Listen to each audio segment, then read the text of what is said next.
Arlandas Padleckis trasą įveikė per minutę 20,26 sekundės.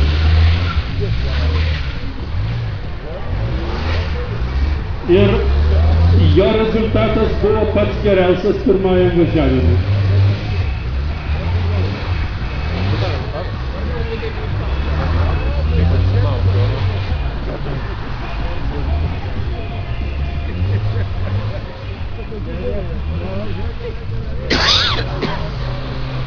Padleckis Arlandas, autosporto klubas Autoralis, komanda tokia.